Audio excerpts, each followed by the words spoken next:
And I wasn't even planning on talking about what I'm about to talk about. It was just that touched me so much that I thought, I changed everything. I have a bunch of notes here. So, excuse me if I don't have it all in order, but our son was born with cystic fibrosis. And it took about 1.5 years for us to get a diagnosis from the doctors, because they just didn't know what it was. And we went from doctor to doctor to doctor to doctor, and he was sick from day one, but we didn't, as I said, know what the problem was. So we finally got in touch with a cystic fibrosis specialist, and he checked him over. They ran a bunch of tests, and as he was sitting there smoking his cigarette, told us that our son has cystic fibrosis and he should stay away from smokers. And this was, well, let's see, he'd be 49 now. He died when he was 14. And still hurts. And when I talk about him,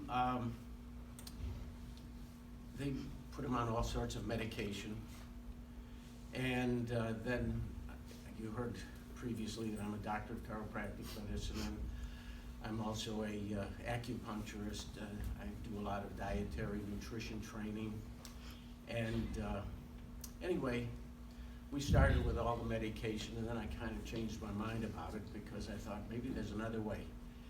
The doctor told us when he was born, or when he was finally diagnosed, they said if he lived to be about 4 or 5, that would be about the extent of it, because there are different levels of cystic fibrosis, and by the time he was diagnosed, they said that that would be about his life expectancy. So I said to my wife, Arlene, who is sitting right here, and I was already in practice. We were married for a number of years. Our whole family was in Chicago area, that's where we're from originally. And I said, you know what, we gotta give him a better life. Let's move to Florida. Because in Chicago, we was in and out of the hospital all the time. We were so anxious and so fearful and nervous every time. No matter what happened, we were worried, is he gonna make it this time? And how is he gonna be, and so on. And so we decided we're gonna move. I had a successful practice. Our whole family, Arlene's parents and my family were all in the Chicago area. We decided, let's do what we have to do. And we actually did. We moved to Florida. And anyway, we did a number of different things. Not only did we do the drugs, and we cut way back on the medications. My thinking was I can help all my patients, or most of my patients, but if I can't help my own son, that's why we moved and why we made some of these other changes. But we started doing certain things with acupuncture. We started doing things with nutrition. We started doing something that most people don't know anything about, autohemotherapy. What's autohemotherapy? There was a doctor in Chicago, Dr. Lawless. Lawless, thank you. He was on the south side of Chicago in a really not very nice neighborhood. And people from all over the North Shore and so on would go to this Dr. Lawless, and that was his main treatment, autohemotherapy. What is it? Take a little blood from the patient and put it in their tush, and the brain doesn't know that the brain thinks it's an invasion of a bacteria or a microbe or something. In other words, because the blood is in a different place and it sets up an immune system reaction. That's cell therapy. That's what everybody's doing now. They do it a different way, but he did it just taking it and did it. Anyway, my son would have a symptom, or he'd get an attack. I don't know if you know, cystic fibrosis is where the lungs fill up with mucus. And Arlene's job for 14 years was a nurse keeping our son alive. She would have to give him treatments every day, pounding on his chest. And the mucus is like ketchup. it fills up into the lungs, and Arlene was hitting his lungs to loosen it up, and then he could cough up the mucus and get it out, and he'd breathe. Otherwise, he felt like he was drowning. So that's what she did. Well, anyway, I checked out some of these things on autohemotherapy. No drugs. And we would take a little blood from him, give him a shot of it, and all of a sudden, in a couple of minutes, he's breathing normally. Sometimes it didn't work. So I figured, I don't have much to lose. Arlene used to be a phlebotomist, and she took blood from me, and we gave about a drop and put it into him, and we weren't even the same blood type. And he stopped coughing and could start breathing immediately. My point is, if you don't know, you don't know. And most people are so drug-oriented these days between the opioids and all these other antidepressants and all of these other medications. And this is where I was going to start. Oh, incidentally, Arlene and I were so distraught after he died, of course.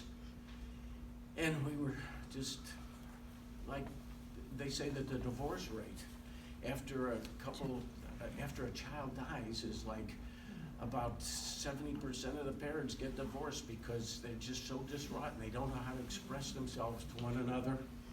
And they're so totally broken down. Our daughter was all upset, needless to say. Her brother is gone. It was hard to go into his room or even walk into the, do things that were there. So we started square dancing. Now, I'm not the cowboy type, as you might guess. But we had to do something, get out of the house. Arlene bought all these crinoline skirts. I was wearing cowboy shirts and cowboy hats and the little, whatever they call those things. Bolo. Lanyards. Yeah, lanyards. Bolo. And we met all kinds of people that were so different. We met a lot of professionals. We met a lot of people that you wouldn't think are going to be square dancing. And we had so much fun. We even went on weekends. When we were in Europe one time, I forget where it was, but I think it was in France, we went square dancing and they were calling in English and all the people were dancing.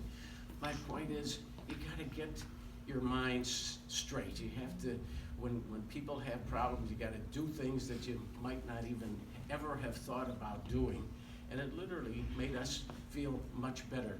We'd go there and it was like we were playing basketball or something. We'd come home, we were all sweaty and all, but we were laughing and we were having fun getting out of that anxious and nervous type of situation. So I'm gonna just read you a couple of notes that I have. The way that you think, the way you behave, the way you eat can influence your life by 30 to 50 years. And that was from Deepak Chopra. Of all the self-fulfilling prophecies in our culture, the assumption that aging means decline and poor health is probably the deadliest. I'll be 80 on my next birthday. Wow.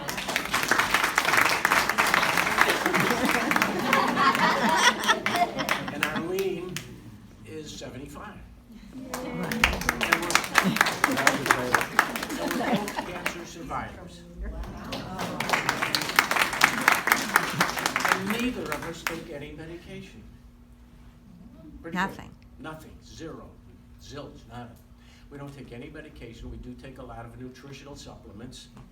Arlene is here at the Y almost every day doing yoga or Silver Sneakers. So, yeah, doing Silver Sneakers classes. But she's here almost every day. I swim almost every day. A couple of weeks ago, it was really cold. I didn't swim every day then, but I swam almost, and we don't have a heated pool. Wow. But I decided I have to do what I have to do, especially because I saw on TV the night before. I thought I'm not going to swim. There was a show on PBS about the North and the South Pole, and it was showing the walruses and the polar bears and the seals and the penguins. And then it was, temperature today is 60 degrees below zero. with gusts 100 miles an hour. I thought, I think I can swim too. So I did. I went into the pool and I did it. And my point is, I know they have that extra blubber and I know that they're built for that, but they're in it every day, all day, that kind of temperature. And if I just decided that I had to do that to prove to myself that I could do what I want to do. And that's what I want to have you understand. After our son died, we also, in addition to the square dancing, we went to an organization called the Compassionate Friends. The Compassionate Friends is an organization for parents who have had a child that has died. And it's a wonderful organization. Well, anyway, we went regularly to these meetings, and it's not a place to go cry about your child. It's a place to get encouragement from other parents that have lost a child to kind of lift your spirits that you're gonna get through this. You're gonna survive. It's gonna change. Needless to say, when it first happens, or even, it never goes away, but it does get better. And after about a year of going to these meetings on a regular basis, our group leader was transferred out of the area. He worked for IBM, and all of a sudden his company headquarters closed in the area that he was at. And so they needed another leader. And they knew that I do things like hypnosis and counseling and things of that nature, and I do all natural, so they asked me if I would mind doing that. And I said, I really don't want to do that, because well, anyway, there was no one else that wanted to take it, so I took some additional training. And otherwise, if I didn't do that, the group would die, and I didn't want that to happen. So I took some training from the Compassionate Friends, and I started to lead the group. And it was actually in Plantation. Well, there's so many people that are dying, not just kids, adults, but the Compassionate Friends is for children. We had, our group kept growing and growing. We started another location in Boca, and we started another one in Miami. And after about 5 years of working with the Compassionate Friends, we had worked with something like 2,000 parents of people, of parents that had children died. And a lot of them were from the drugs, not only health problems and so on. But what I'm saying is this Compassionate Friends organization is a wonderful organization. And I wanted to read you another couple of things that, as I see it every day, you do one of two things: build health or produce disease in yourself. People, you have to read each label on the food that you're eating. There's a wonderful app that I have on my phone. It's called Fooducate. Fooducate. Educate you on food. Fooducate. And Arlene used to, when I go with her shopping to Publix, before it would take about 15 minutes, she'd take everything, throw it. Now it takes an hour. Not really. But this Fooducate, what you do is you put it on the barcode of the package or whatever it is, and it tells you if it's an A or a B or a C or a D, the quality of the food is listed. And it's free. And it's a free yeah, app. That's another thing. And so I encourage you all to get that Fooducate. It really is great, because not only are the drugs that you get from your pharmacy or from your doctor are killing you, but the food that you eat. Eat fruit, eat vegetables. That's what it's all about. I never used to eat a fruit or a vegetable when I lived at home with my parents. If my mother gave me a salad, I thought she was mad at me. I always had to have Coke or Pepsi on the table. And no water. In Chicago, we call it pop, not soda. But anyway, another one here, the concept of total wellness recognizes that our every thought, word, and behavior affect our greater health and well-being. Every thought, everything that you say, and our behavior. If you act sick, you're gonna feel sick. If you walk around like this versus just like this and smile, smile though your heart is aching, smile even though it's breaking. That's the deal. There's a bunch of songs like that on YouTube by almost every celebrity, from Judy Garland and Tony Bennett. And actually, I wanted to play it for you, but when they told me I only had 10 minutes, I wanted to tell you as much as possible as I could. But here's another thing.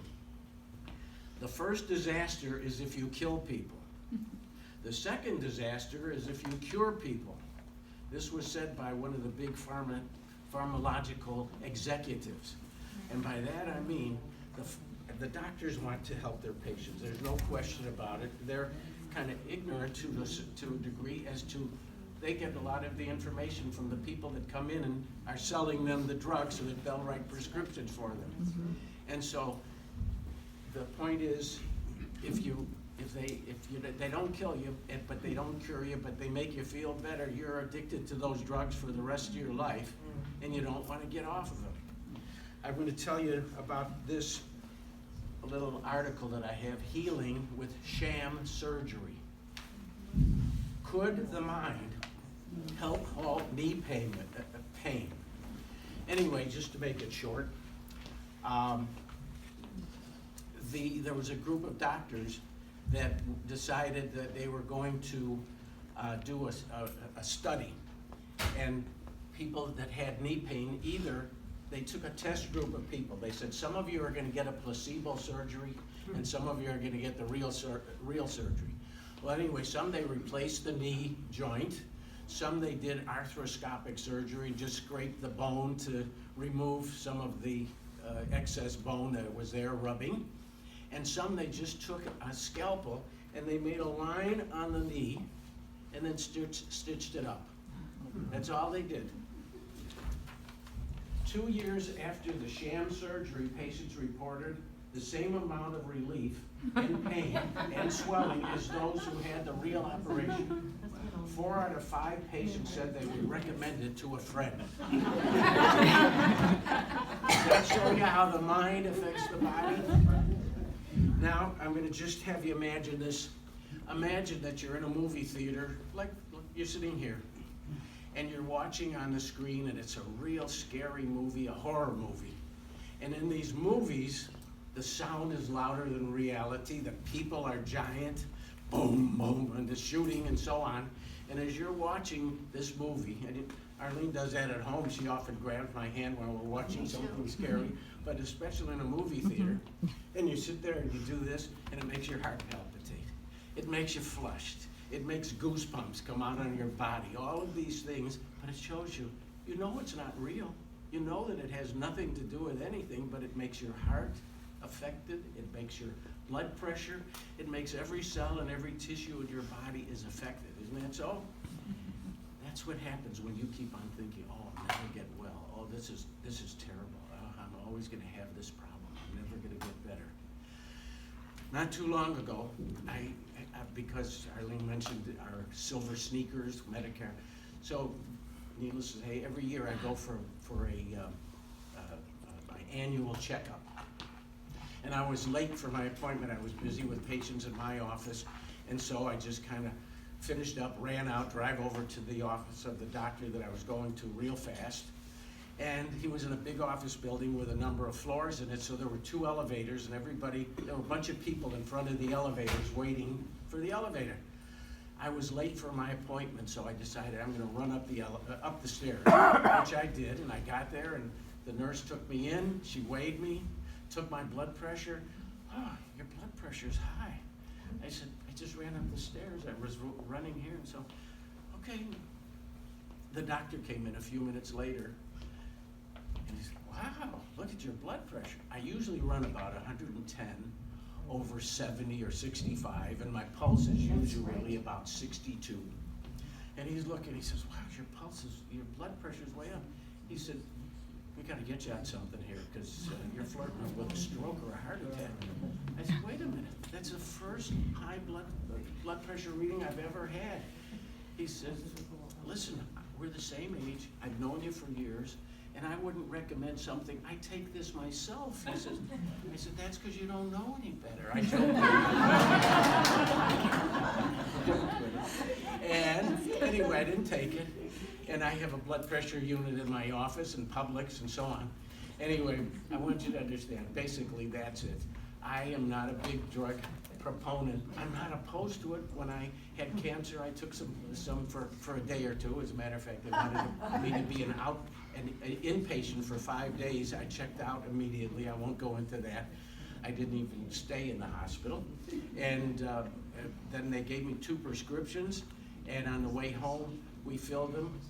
each one had, I think it was about 60 pills in 2 different bottles, one for the pain and one for the infection.